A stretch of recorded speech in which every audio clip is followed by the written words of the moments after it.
새누리당 비박이 대통령이 놓은 덫에 걸려서 오늘 탄핵이 불발이 되었습니다.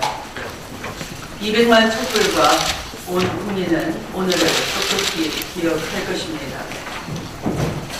청와대의 속셈은 비박을 묶어두고 야당을 분열시키려는 것입니다. 그렇게 당하고도 친박의 굴레에서 벗어나지 못하는 비박의 결정에 인간적인 연민마저 느껴집니다. 아직까지 성난 민심보다 국정농단의 공동정범이자 피의자인 대통령이 더 무서운 것인지 묻지 않을 수 없습니다. 어제 새누리당이 4월 퇴진과 6월 대선을 당론으로 정하자 청와대는 야당의 입장을 갖고 오라고 했다고 합니다. 오만의 가치가 아닐 수 없습니다. 야권은 튼튼한 야권 공조를 통해 탄핵 가결로 화답해야 할 것입니다. 지금은 탄핵만이 어지러운 정국을 수습하는 유일한 방안이기 때문입니다. 청와대가 일시적으로 탄핵을 막은 것처럼 보이지만 즉각 퇴진, 즉각 탄핵을 주장하는 국민의 민심은 오히려 더 강렬해졌습니다. 내일도 제6차 촛불은 여지없이 광장에 모여들 것입니다. 우리 민주당은 어젯밤부터 탄핵 가결을 위한 조인팀장 농석에 들어갔습니다.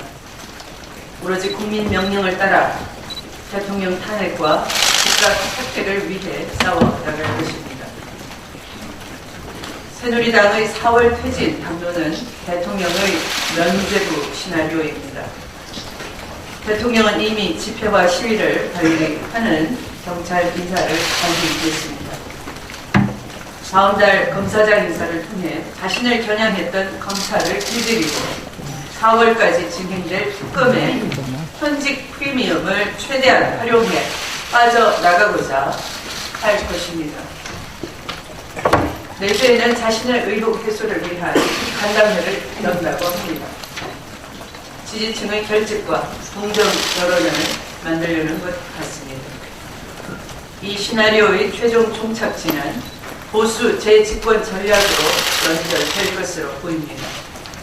도대체 누가 어떤 세력이 대통령 뒤에서 이 흑막의 반역사적 시나리오를 쓰고 있는지 반드시 밝혀내야 할 것입니다. 눈앞의 성난 민심과 국회의 탄핵을 모면하고 책임과 아무런 반성도 없이 재집권을 꿈꾸고 있다는 국민과 야당은 반드시 그 꿈을 끝장낼 것입니다. 우리 당은 국민의 명령을 받들어 탄핵 소추안을 발의할 것입니다. 국민당이 뒤늦게라도 탄핵 대열에 동참하기로 한 것은 다행한 일입니다.